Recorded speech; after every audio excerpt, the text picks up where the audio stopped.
Il est vrai que le titre de la vidéo peut paraître étonnant, mais ça n'est que la simple vérité que l'on retrouve aujourd'hui dans les 4 évangiles.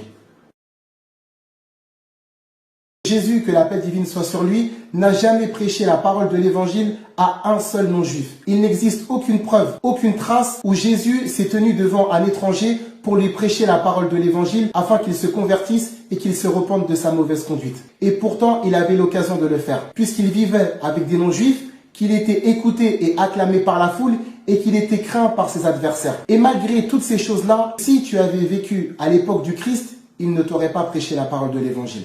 Lorsque Jésus a envoyé ses 12 apôtres aller prêcher la parole de l'évangile de Dieu, il leur a recommandé la chose suivante. N'allez pas vers les non-juifs.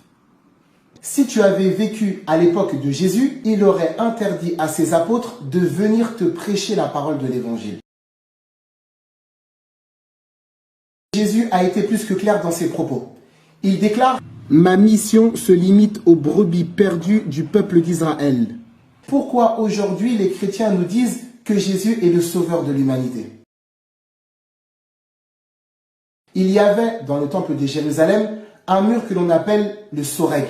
Une séparation entre les Israélites de souche ou les Israélites convertis et les non-juifs n'avaient pas le droit d'aller dans l'endroit où les Israélites allaient sous peine de mort. Il y avait une plaque sur laquelle il était inscrit que tous les non-juifs qui allaient justement dépasser cette limite, eh bien risquaient une peine de mort. Et l'existence de ce mur est attestée dans les textes de commentaires de la Bible. Donc ici nous avons la plaque en question. Reste d'une inscription grecque interdisant aux non-juifs sous peine de mort de dépasser la limite de la cour qui leur était réservée dans le temple d'Hérode. D'après une reconstitution, on aurait pu y lire qu'aucun étranger ne franchisse la balustrade et ne pénètre dans l'enceinte du temple. Quiconque sera pris en infraction sera lui-même responsable de la mise à mort qui s'ensuivra. Les non-juifs n'avaient accès qu'au parvis des païens qu'un mur séparait des autres parties du temple. Des interdictions écrites en grec et en latin rappelaient le risque de mort pour celui qui aurait franchi ce mur de séparation. Le texte complet dit « Aucun étranger n'est autorisé à pénétrer à l'intérieur de la barrière et de l'enceinte entourant le temple.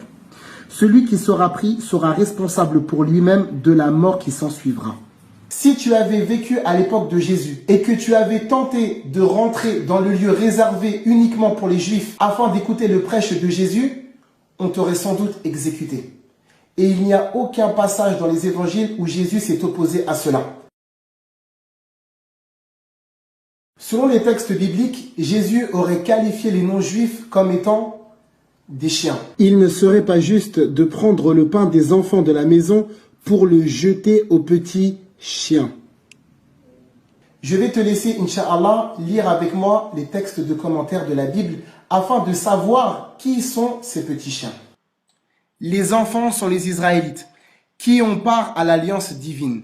Les chiens, animaux impurs, représentent les païens. Donc les commentateurs chrétiens reconnaissent et avouent que selon l'évangile de Matthieu, Jésus a qualifié les non-juifs comme étant des petits chiens. Si Jésus est réellement le sauveur de l'humanité, pour quelle raison a-t-il qualifié les non-juifs avec ce type d'adjectif?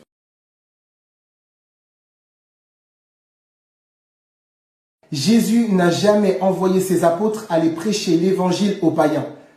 Tous les arguments que les chrétiens mentionnent, comme par exemple l'évangile selon Matthieu chapitre 24 verset numéro 14, l'évangile selon Matthieu chapitre 26 verset 13, l'évangile selon Matthieu chapitre 28 verset numéro 19, nous allons Inch'Allah apporter réponse à l'ensemble de ces arguments, de par les textes bibliques sans même ouvrir une seule page du Saint-Coran. Je vous remercie d'avoir suivi et écouté la vidéo jusqu'au bout. Barakallahu fikum wa salam alaikum.